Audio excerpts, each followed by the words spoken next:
Hey everybody, and welcome to Let's Look at the Westport Independent. This is, it's a tough game to describe because it doesn't really fit any genres, and normally I just kind of go off the cuff, oh, it's an action RPG first-person shooter with puzzle elements. Nah, not really. This is basically a management/tycoon-style game that is narrative-focused. Instead of describing it based on a genre, probably the easiest way to describe it is games that it is quite clearly inspired by. This is very, very reminiscent of Papers, Please. And I don't even mean that in like a, oh, it copied off of Papers, Please sort of way, but visually, thematically, it's very, very similar to Papers, Please. That's definitely like its most spiritual, close family member in the gaming sphere. And what you do in the Westport Independent is essentially you run a newspaper. You're the editor of a newspaper in a fictional area of the world that is going through some upheaval. You know, it's after World War II, there's a rise of what appears to be like a fascist government, and they're trying to censor the media. It's your job to censor articles in a way that is pro-government or pro-rebels, and then the decisions that you make will help your newspaper thrive or wither on the vine, and it will also influence public opinion. Now, what I will say to start out with is that it's got a lot of high-minded ideals. I think its heart's in the right place, but in terms of its execution, I don't think it necessarily knocks it out of the park. It's not as fun moment to moment as something like Papers, Please, and it doesn't really hit the same kind of narrative beats that made Papers, Please more than just like a, oh, hey, you're doing passport stuff, which sounds boring, but actually it's really fun. I've played one full run of the story of the Westport Independent. It changes every time based on your actions, to a certain extent at least, so it is kind of emergent in that way, but it only took me like 25 minutes. I've probably got like maybe 35 minutes in the game total. Yeah, 38 minutes there. I also played for like 20 minutes at PAX Prime, because I was like, you know, I'm gonna give this game a chance. I've got like it's got a good idea. It's got an innovative spirit, and I don't mean that in like a backhanded compliment sort of way, but I'd rather check this out than, you know, play a half-assed, not half-assed, but like half-good kind of like new puzzle platformer, but unfortunately I don't think it necessarily kind of hits the heights that it kind of aspires to, or of the games that it's most similar to. Like, Papers, Please, of course, was basically an instant classic when it came out. This is a little bit less impactful, let's say, a little bit more kind of like muddled. There's your legal disclaimer there, for better or for worse. There is like a little bit of an explanation of what's going on here to start with, but I'm gonna skip over a lot of it because honestly it's not really that necessary, and also this style of storytelling doesn't factor into the game anymore beyond this. So basically they're saying, hey, there's a public culture bill. What's your responsibility until the bill comes into force? Do not print deceitful content. Do not print deceitful content that can harm the appearance of the loyalist government. Do not print deceitful content that may harm the appearance of the president. Do not print deceitful content that may glorify the acts of rebels. Do print content that strengthens loyalty towards the government. Do print content that inspires morality in the public. And do print content that hardens propriety in our society. So basically this is an instruction manual for how to play the game. If you want to be pro-government, follow this to the T. If you want to be anti-government, make some changes. How do I remove improper content? This is basically just a tutorial, and then we'll start here. I guess that plays every time you start the game. This is developed by 0010, I think, and it is published by Coffee Stain Studios, the Swedish publisher you may know from Sanctum, Sanctum 2, Super Sanctum, Tower Defense, and Goat Simulator. I think they might have some other, they're kind of like a micro publisher. I don't mean micro in like an insulting way, but they've done a little bit of publishing work, I guess. Okay, so the Papers, Please comparisons are going to seem very apt pretty soon here. Basically, our interface, even like the sepia tone that everything is in, is very similar, and we're doing a lot of like clicking and dragging documents here, and I think this is actually one of the strengths of the game, even though it's reminiscent of Papers, Please, to the point where you could call it heavily inspired, I think. The tactile nature is not tactical, sorry. The tactile nature of stuff like this is still really satisfying to me. Like moving physical objects around instead of just like clicking on an interface. I think it has a nice kind of physicality to it, and the user interface is actually designed really well, which is important because that's all you see in this game. It's pretty much, it's satisfying, but at the same time it also, you know, unifies it for a visual style that's not only effective to use, but also, you know, satisfying to look at. So, let's look at our notes. Dear editor, Phil's been putting up more loyalist propaganda in the office. You know I can't stand this shit, so I decided to pull it down. It should be on your desk together with this note. Hey, that's a good thing to point out here. We have 4 different writers with this. Now, the writers are the same every time. We've got Julie. She's known for having doubtful opinions of the government, went to community college, worked abroad as I mean, I'm assuming that's supposed to say abroad, as a freelance writer. And then we can see some kind of like Sims-esque meters down at the bottom that say how she feels. Her comfort level is medium. She is at work, so, you know, we've all been there. Opinion, she's a little bit pro-rebel versus loyalist. She's not really suspected as being a, you know, rebel scum by the loyalist government. These will all change based on the articles we assign them to write. So if she writes an article that is pro-loyalist, she'll become more trusted by the loyalists, which is the bottom bar, but she'll probably become a little bit more uncomfortable because we're asking her to write something that's not in keeping with her own beliefs. And I'm assuming her opinion probably becomes a little bit more pro-loyalist after writing that article. But there's so many kind of like interacting systems at play here that it can be a little bit tough to parse. And one of the things that I find a little bit unfortunate about the game is that the first time I ran through, I was like, oh, I should really like toe the line and try to be like support the rebels, but also don't let the government know I support the rebels. And I thought I had like an ideal strategy. And when the game ended, it just sort of ended. It wasn't like, hey, like you've got this super unique ending. It was just like, well, you survived, and maybe that's part of the kind of dour tone of it, but it felt kind of unsatisfying. But anyway, basically what I'm getting at is that a lot of the systems interact so much that they don't feel that weighty, I guess, by themselves, which compromises the heftiness of the game to some extent, I guess, like emotionally. Loyalty, morality, and propriety, these are the bases of a civilized society. Okay. So these are tutorials. I'm just gonna, well, we actually have to write our tutorials, so I might as well show you them as well. Basically, the gameplay of the game, the core gameplay, the main system, if you want to call it that, is very simple. Every article has, you know, 3 to 4 to 5 different things you can click on. Interactable objects, if you will. One is the headline. So our headline right now says Tutorial Article 1, Censoring. We can click on it and say, welcome to the extraordinary and amazing soon-to-be GOTY winner, the Westport Independent. The basic mechanic in the game is you have to decide how you want to write articles. Do you want to be a mouthpiece for the government? Or maybe you actually believe that the mouthpiece for the government is a good thing. The government's doing a good thing, giving us all order.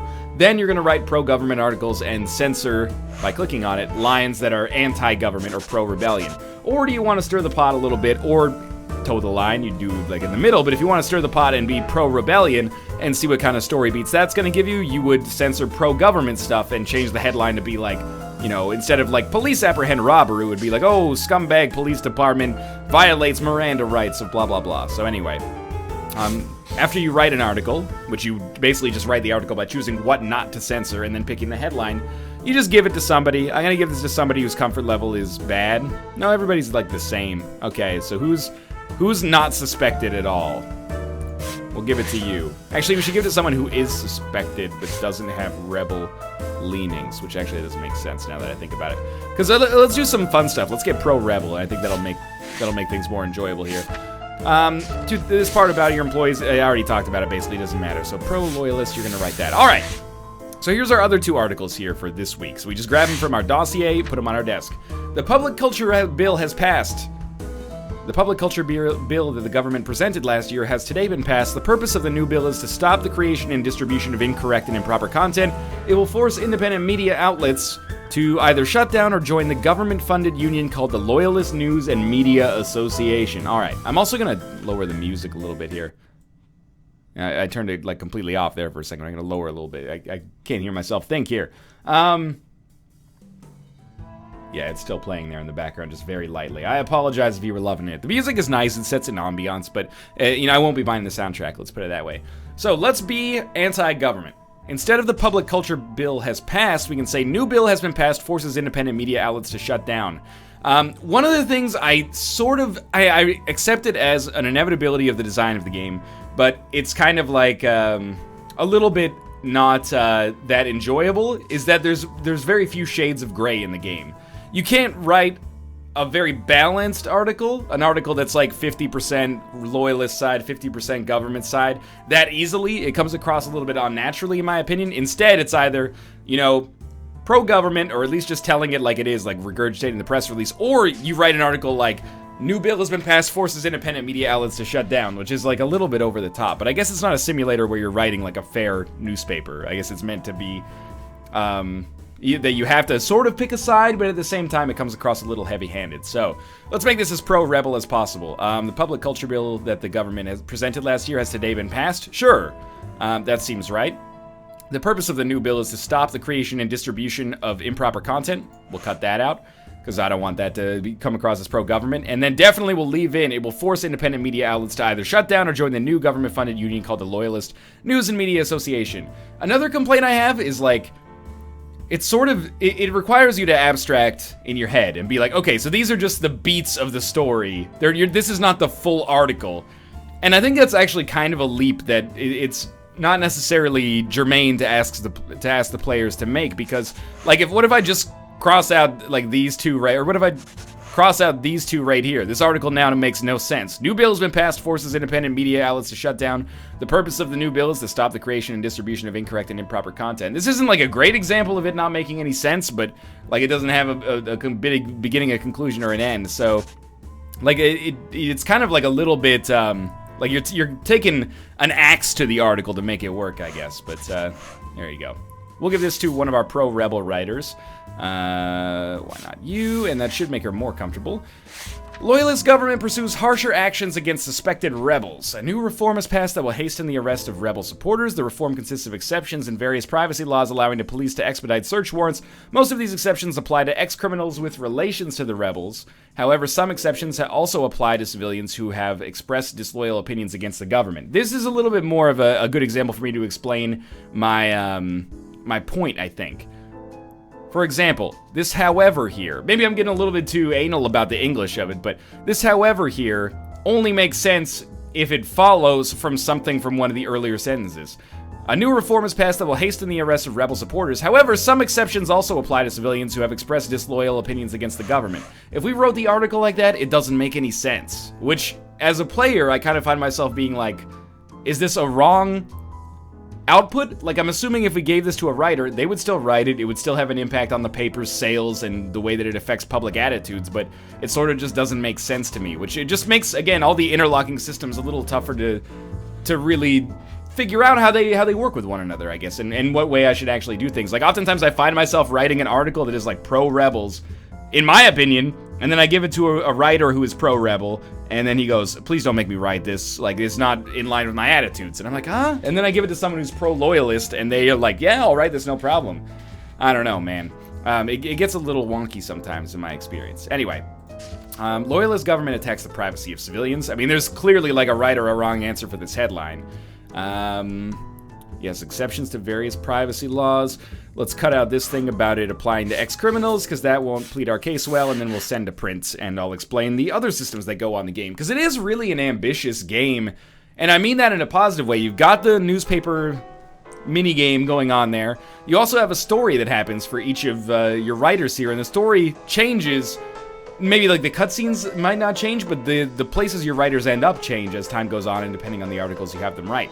You know, I've never been a big fan of the loyalist government, but the public culture bill is even worse than I expected. Don't blame it on the government, blame it on yellow journalism and the blatant lies that some newspapers post these days. There's nothing good about a misinformed public.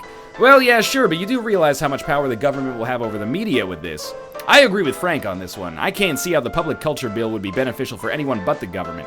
Well, media outlets like ourselves have a scary amount of power over people's opinions, but on the other hand, I don't think that giving that power to the government is a great idea either. Oh, we got complicated issues. It's not black and white. There's shades of gray. As you might expect, the game takes place over 12 weeks, and when the public culture bill comes into effect, we get kind of a resolution. So, there's the narrative layer, there's the newspaper layer, there's the timing layer that is ticking down here. There's also a little bit of a Tycoon layer. Not making money necessarily, but making your paper as popular as possible by tailoring it to these 4 different districts. This is our last week's sales. It shows us the popularity of our newspaper in different districts, as well as the attitudes of the people who live there.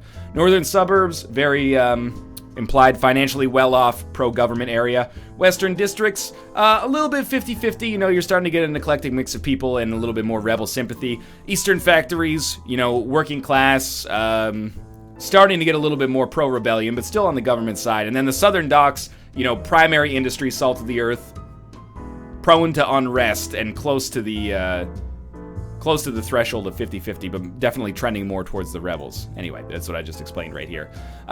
So again, what's kind of cool about the game is that it's a 2-way feedback system. What you write influences how many papers you sell. It's like a 5-way system. For example, in the North, people care about industry and celebrity, I think, or maybe it's society and industry, something like that. You will see it pretty clearly soon. If we write more about society and industry, we sell more papers. The more papers we sell, the more we affect the attitude of the people in the area. The more we affect the attitude of the people in the area, the more we would want to tailor our newspaper to their sympathies to help sell more papers in the future, I think. At least that's the way it seems to work, which is kind of an interesting and ambitious way for things to go. Every week we get a little bit of a census for how the people's political opinion is gone. They're now +6 rebels. We get a little bit more suspicious or suspected or a little bit less suspected by the government. This week we posted some very pro-rebel stuff, so we got +16 towards suspicious out of 100, I'm assuming, and then our paper's popularity, went from 0 to 20, which is not hard. I guess we didn't sell any papers last week. All right, we got mail. There is nothing more heartbreaking than a misguided public. In a world controlled by the media, the loyalist government will stop at nothing to protect the people from frivolous lies and irresponsible gossip. The public culture bill is for your protection. Let's look at our articles here. Okay, so let's decide what we want to do. I want to be pro-rebels, but not get that suspected by the government, and also sell a lot of newspapers. So, what would be a good pro-rebel article? Government burns books in Liberty Square. By the way, let's go back. I've seen all of these articles already. Government burns books, Romaval Industries. You know, if you follow these through, you get like storylines, sort of, like emergent storylines that happen. But these articles are not like completely different every single time. Like I've seen all of these before, I think. Maybe not the statue one. I'm imagining they're shuffled throughout the game, but I definitely remember at least 4 or 5 of these 7 that I've seen before. So don't expect it to be super different every time. Government burns books in Liberty Square. How about government prevents the spreading of rebel propaganda? No, that would be pro-government. Yesterday, Liberty Square lit up as police officers started burning books. Yes. The event was the result of months of collecting books from various libraries. Sure. The collected books were works supporting anti-government sentiments. Let's just close that one off. Some protesters arrived at the scene, but were easily held back by police. Sure. Give that to a pro-rebel person to write about. One of the things I wanted to touch on in this video was that in Papers, Please, obviously again it's going to get compared to this a lot, the gameplay loop was mundane but fun. Someone comes in, they give you their documents, you basically check the validity of the documents versus various visual information on the screen. Does their name look right? Are they from a place that we have to do, you know, to put them through the scanner or something like that? Is their weight or gender correct? You know, then you ask them questions, and it gets increasingly more complex. What you see is what you get here. Yes, each run only takes like half an hour, but there's not really any inherent challenge, whereas in Papers, Please, it did have kind of the video gaminess of being able to be right or be wrong, and being punished as a result of that. In the Westport Independent, really, you're kind of just along for the ride. Like, it's gonna happen one way or the other regardless. I think maybe you can avoid suspicion, or like, let me put it this way. I think maybe there's a lose condition. If you get too suspected, they'll shut your newspaper down, but it doesn't feel like that's that fun. I mean, it's very easy to get around it. You just start publishing more pro-government stuff, right? Whereas in Papers, Please, it was like an actual skill check. I do think Papers, Please, at the very least, is a better game than this is. Like, the actual action of making these articles doesn't strike me as that enjoyable, especially having already done it for 12 turns once, finished a run, and now doing it again. I really couldn't see myself playing through this a second time were it not for the fact that I'm doing this video. And I also don't think that I really can recommend it as like, oh, it's something you've got to play through once. If you're kind of interested in what you're looking at here, then that's a little bit different. But let's publish some articles quickly, because it does get a little bit more complex, but you've pretty much seen most of what there is to see here. Alright, movie star in minor car accident. Renowned movie star Harold Finn suffered an accident yesterday by crashing his car into a streetlight. The accident resulted in some dents to the front of his car. The streetlight was knocked down. Sure, let's just publish that for somebody that's pro-loyalist, so that they won't get up in arms about the pro-rebel arguments I'll probably throw at them. Romaval Industries suffers further financial losses, or Romaval Industries continues falling fast according to reports.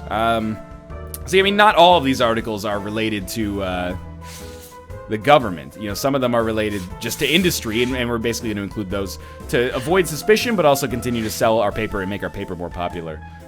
President protects Westport citizens against rising terrorism, or President isolates the North while leaving everyone else to fend for themselves. I mean, we're kind of putting our own opinion pretty clearly in the headline there, but sure.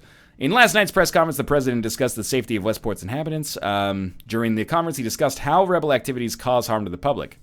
The northern suburbs have been hit the worst due to their loyalty to our party, he said. To ensure safety, government-funded guards will be placed by the district's border. Okay, we'll give that to Frank. Frank is very pro-rebel and willing to fight for it. So for week 2, things are basically the same. You know, you see the story stuff again. I'm pretty sure that this is all like, this is like narrative Lego. Like, they have conversations written between these characters, and then based on the events that you publish, they'll string together a conversation through them. I have to admit that through my first playthrough, I didn't really even remember the names of any of the writers. I mean, that's the only thing that gives them personality, those conversations you have right there, and then like a little tick on the visual meter of how they feel, like politically speaking. So my paper sucks right now. Nobody likes it. We got very suspected, but, you know, we probably helped move the needle here towards, you know, pro-rebel sentiment. You've got mail. Basically, this is just, like, from the government. As you're probably aware by now, when we were finally able to stop the notorious Northern Herald from spreading their lies to the public, we were also forced to shut down their affiliated marketing agency. As it so happens, your paper, the Westport Independent, used the same agency. That means that from now on, you'll have to take care of advertising yourselves. Additionally, because of your affiliation with the perpetrators, we'll be keeping a close eye on you for the time being. Alright, so probably more suspect to suspicion. And also, we handle our own marketing, which is actually another aspect of the game that's kind of nice. One of your employees, Frank, has recently written quite a few questionable articles for your paper. We expect you to show your people proper discipline in order to prevent events such as these, especially since the regarded employee has a history of disloyal behavior. Okay, let's look at our articles. Look, we don't have any long-term survival plans on this one, so I'm going to go pretty hard here. 28 people arrested for protesting. Police stop rebel riot in protest. Okay, definitely this one looks better for the rebels. 28 people arrested for protesting. 28 people were arrested in a protest near Warrenburth Park. The rally was against the Public Culture Bill, which will come into force later this year. The situation took a violent turn as the protesters resisted arrest by arriving officers. There we go. We'll cut that one out and give that to Frank, our pro-rebel shill. The Northern Herald has shut its doors. There we go. The Public Culture Bill claims its first casualty. Today, after almost a century of publication, the popular magazine The Northern Herald released its final issue. Its sudden dismantlement was due to violations of the guidelines set up in preparation for the Public Culture Bill. The paper's marketer, which was responsible for advertising several of Westport's other independent newspapers, was also shut down. Go ahead, Julie. I should point out, one of the other systems I haven't talked about is that if you give someone an article that they're uncomfortable with, they can refuse to write it. And if they refuse to write it, then you can force them to write it or give in. And give in means you'll rewrite the article or give it to somebody else or throw it away. But forcing them causes their comfort to go way up. And they actually will quit or offer their resignation at least. And this will also affect how they feel and what their story ends up finishing as. When you finish the game, you get like a rundown of what happened in each district, what happened overall, and then what happened to each employee. So there's like 11 things that you get at the end of the game, which is honestly a little bit overwhelming, but... Price of root vegetables expected to rise, or a harsher economic crisis ensues as the prices for food skyrocket. Okay, let's go positive on this. We're positive to the rebels on this one, anti-government. A recent report projects a stark increase in the price of root vegetables this year. It claims that with last year's poor crops and this year's drought, a scarcity of root vegetables is expected. This is also expected to increase the demand for other foods. Sure, it's kind of, I mean, like a little bit of a puff piece, but there you go. And factory explosions shakes Eastern District. Romaval factory blown up by rebel bombs. That's probably a little anti-rebel. Tragedy struck last night as a local factory exploded in the Eastern District. Several were left injured, and the casualties already number in the hundreds. They cut that part out of there conveniently. Romaval management claims that this was due to an accident involving chemical compounds. Police believe otherwise with suspicions of rebel involvement. And we'll stack this one. Wait a minute. There we go. We'll stack this one in here, and we'll submit it. And now we can also do our layout. Now, the layout basically creates a cross-section of our newspaper based on celebrity, industrial crime, and society, based on the content of the articles that we've written here. You want out, Tomo? You can get out, buddy. Go ahead. So we could make our newspaper exclusively like a, People magazine if we wanted to, or we could make it like true crime, Streets of New York. I just tended to do it based on, what I feel like the most important news story is. Factory explosion shakes Eastern District. the earlier we put it, the more it'll affect the bar, because more people will read it. Again, really nice interface, like really satisfying. I think they did a great job with that. 28 people arrested for protesting. Seems valuable to me. Harsher economic climate. And then public culture bill. Industry, crime, society, no celebrity news. And then when we go to marketing, we can see what people actually like. So people in the Western District like crime celebrity, Northern celebrity industrial, Eastern industrial societal, Southern docks crime societal. So basically you want to market, well, I don't know how you want to market it. Do you want to put more money marketing into areas where you're not going to do as well, probably, because it won't market itself? Or do you want to put it in the areas like the Southern docks where we know we're going to be like hugely successful here? I tend to go for the ones that like I know should be good. So like we know we're not going to sell too many papers in the Northern District. So let's put, you know, roughly a third of our marketing, well, let's put 90% of our marketing split between the 3 that we know are going to do pretty well. Actually, we should take these down to like 20 each. And then the other 40% here like this. 60% to the ones we know are going to sell amazingly, 40% for the other ones. I'm actually going to go just a little bit deeper here so we can go like 34 and 30, 33 and 32. Okay. Publish it out. This will probably be the last turn that I take in the game over the course of this video, because I think I've sort of made my point with respect to the Westport Independent. I think it is a great game idea.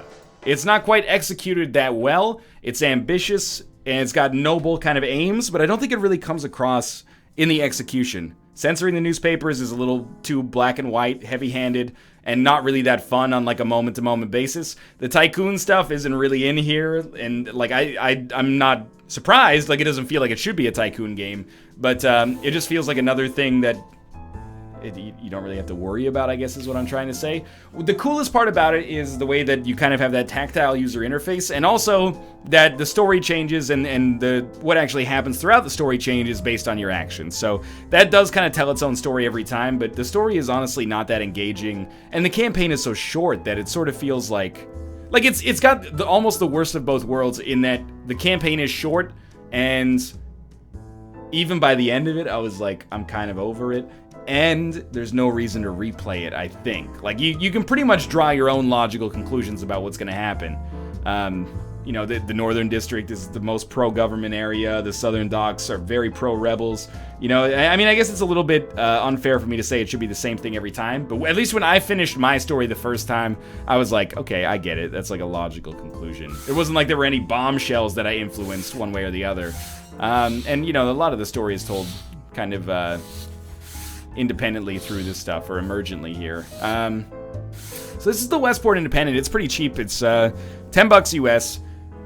I don't think this is a situation where, like, oh, it's good, but it's not worth the money. I think this is really a niche product that only a very, very small minority of people are really going to get the enjoyment that justifies the time investment that you would have to put into this, I guess. Or they're going to get the time investment that justifies the financial investment.